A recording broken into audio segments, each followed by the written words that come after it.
By the time the partners recognized her, she was already wearing the robe. The courtroom lights were not dramatic like in television dramas. They were flat, a little too bright, designed more for transcripts and paperwork than spectacle. Still, there were moments when they felt like a kind of stage lighting. This was one of them. At the front of the room, on the raised bench, Judge Maya Caldwell adjusted a file on the desk in front of her. The nameplate facing the room read simply, John M. Caldwell.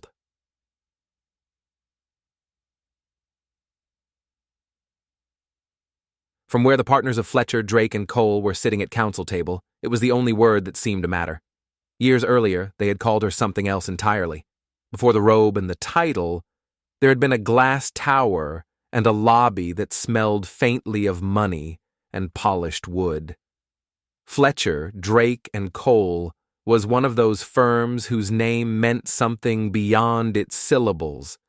It meant private elevators, closed-door boardrooms, and a certain kind of power that never needed to raise its voice. Back then, Maya had been a law student with more promise than connections. She had grown up on the east side of the city, in a neighborhood people mentioned in news reports only when something bad happened. Her mother had worked 2 jobs, her father had worked 1, and then, after a layoff, 3 smaller ones. They had not talked much about things like internships or fit. They had talked about rent and keeping the car running. Despite that, or maybe because of it, Maya had moved through school like someone racing a clock. Top grades in high school, first in her family to finish college, then law school on a scholarship that covered tuition and not much else. She spent evenings in the library and early mornings at a diner counter, pouring coffee for people who never wondered what else she might be capable of. By the end of her second year, her resume looked like something dreamed up in a career office. Law review, moot court, a research position with a respected professor. Her recommendations were glowing. Her grades were near the top of her class. On paper, firms like Fletcher, Drake, and Cole were supposed to be her next step. The recruiting brochures were full of language about excellence and opportunity.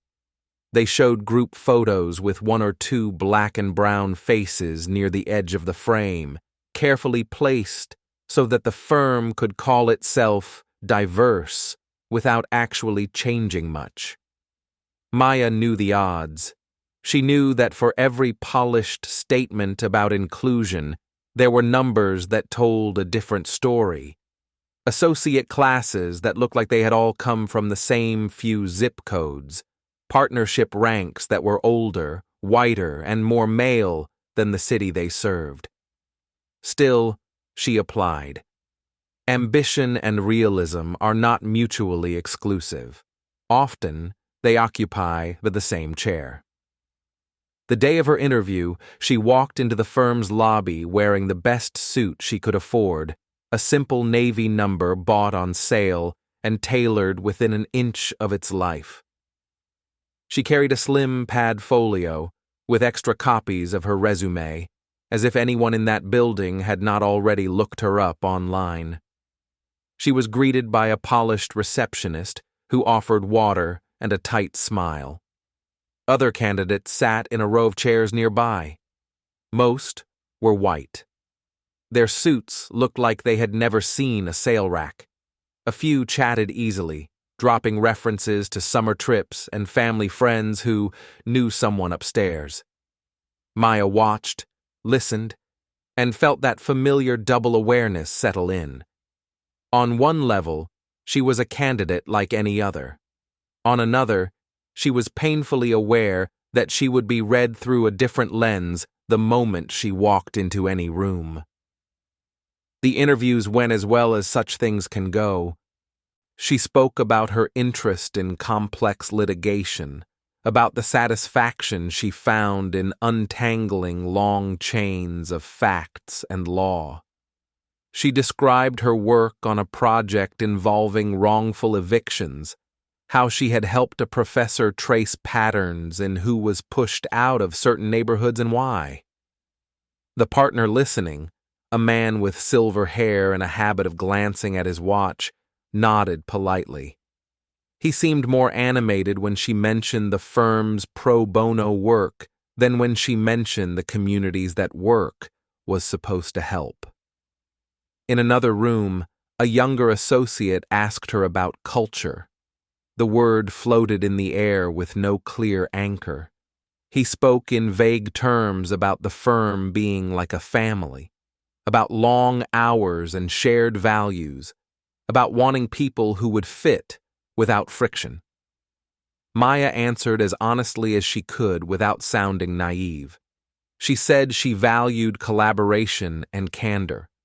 She said she understood hard work.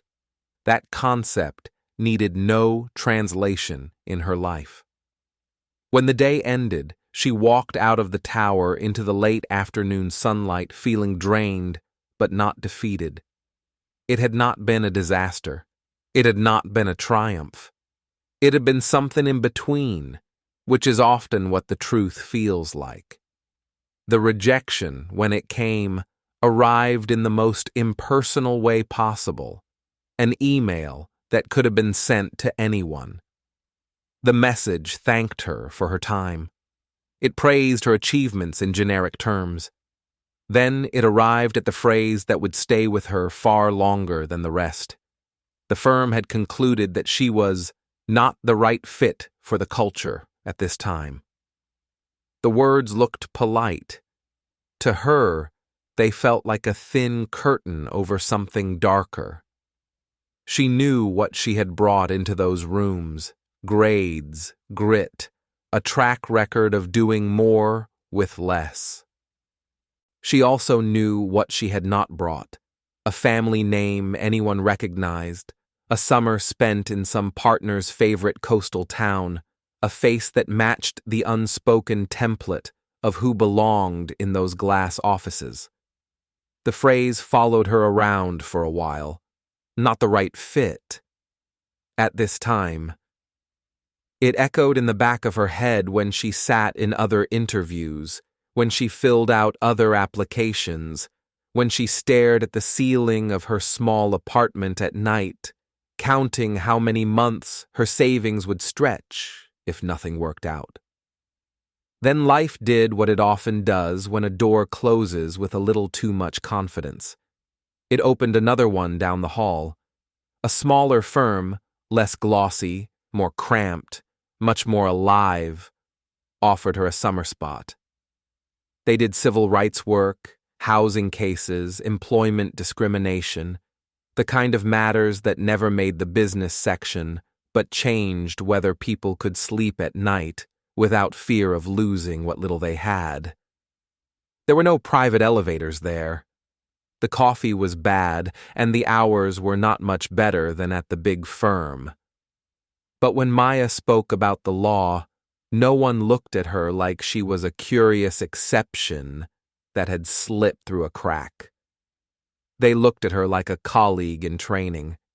She found something there that Fletcher, Drake, and Cole had not offered: room to be fully present, not only as a legal mind, but as someone who understood, from lived experience, what it felt like to stand in front of systems designed to push people to the edges. By the end of that summer, her path had shifted. Instead of angling only for corporate offers, she applied for clerkships with judges who had reputations for working hard and expecting the same from their clerks. Her letters of recommendation now included people who had seen her handle real clients, not just tidy hypotheticals. She did not forget the rejection. Memory, for some people, is a soft thing. For Maya, it was a ledger, not to be carried like a grievance, but to be kept accurate. A clerkship came. then a stint in the city attorney's office working on cases that touched housing, policing, and public services. She wrote briefs that carried the city's seal, but her fingerprints on every line. She watched judges from the council table, those who listened more than they spoke, those who seemed bored, those who were impatient with anyone whose story did not fit in neat boxes. Over time, a quiet question began to grow in her. It was not the flashy question of whether she could be a star litigator. It was something more unsettling. What would it mean to sit where those judges sat? And what could be done from there that could never be done from council table alone? The answer did not arrive all at once. It arrived in late nights reading opinions, in frustration at rulings that ignored context, in admiration for decisions that carefully threaded a path between the letter of the law and the realities people lived. Eventually, she did the thing that a younger version of herself might have considered too audacious even to say out loud. She put her name forward for a judicial appointment in the city's trial court. By then, she had built a record that was hard to dismiss. She had tried cases, argued appeals, taught a seminar or two at the local law school when time allowed. Her work on discriminatory practices in housing and employment had caught the attention of people who made decisions about who should wear robes. The process was grueling. Background checks, interviews, quiet phone calls to people she had worked with years before. In rooms where she could not see, people discussed whether she had the right temperament, the right credentials, the right presence.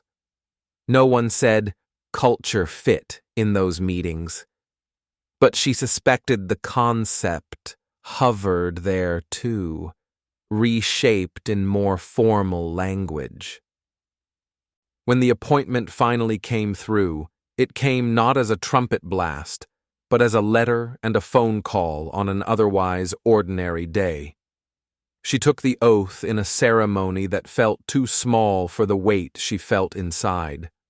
Friends and family filled a few rows of chairs. Her mother cried quietly in the second row. A few colleagues from the city attorney's office stood in the back, smiling. Outside, the world continued, traffic lights changing, phones buzzing, people moving through their own problems. The city did not suddenly become more just because one more black woman took a seat on the bench, but a piece of its machinery had changed shape. Years slipped by. Dockets came and went. She presided over cases that were simple and boring, over others that were messy and complicated, over some that left her awake at night, staring at the ceiling the way she once had as a job-seeking student. Then, one morning, her clerk placed a new file on her desk with a note clipped to the front. The case was a high-profile discrimination suit.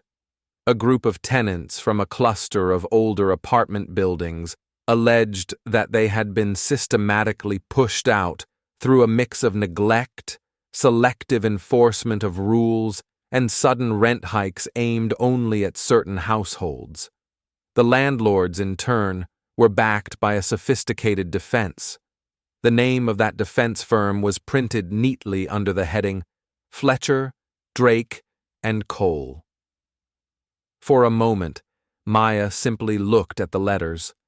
They seemed both distant and painfully present. In the years since her rejection, she had driven past their building countless times without stopping. The firm had remained what it had always been, powerful, polished, a force in corporate circles. It had not, to her knowledge, suffered for deciding that she was not a fit.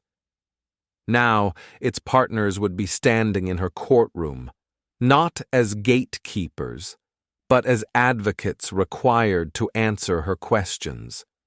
She did what judges are supposed to do with every case. She read the file as if she had no history with any of the names inside. She reviewed the pleadings, the preliminary motions, the summaries of evidence gathered so far. She spoke with her clerk about scheduling and logistics, not about the coincidence that hung over the whole matter like a faint watermark. When the first day of hearings arrived, the courtroom filled quickly. Tenants sat on one side, some in work clothes, some in their best outfits, faces set in a mix of hope and exhaustion. On the other side, lawyers for the defense arranged their notes and tablets, adjusting their suits, checking their watches. Maya entered in her robe and took her seat. The room rose, then sat, as it always did. From the bench, she looked out and saw familiar patterns: power drawn in straight lines, inequality drawn in smaller, less visible ones. She also saw, at the defense table, a face she recognized even after all these years. One of the partners present was the same silver-haired man who had glanced at his watch during her law school interview. Time had put deeper lines around his eyes, but his posture was unchanged, confident, slightly impatient, used to being in rooms where his voice carried weight. If he recognized her, he did not show it at first. To him, she had been one candidate among many. To her, he had been a gatekeeper at a door she had been told she did not fit. The law does not allow judges to use old grudges as fuel. Maya knew this as well as anyone. What it does allow, indeed, what it demands, is that judges bring their full understanding of how power operates to bear when they interpret statutes and evaluate facts. So, she did what she had trained herself to do. She listened.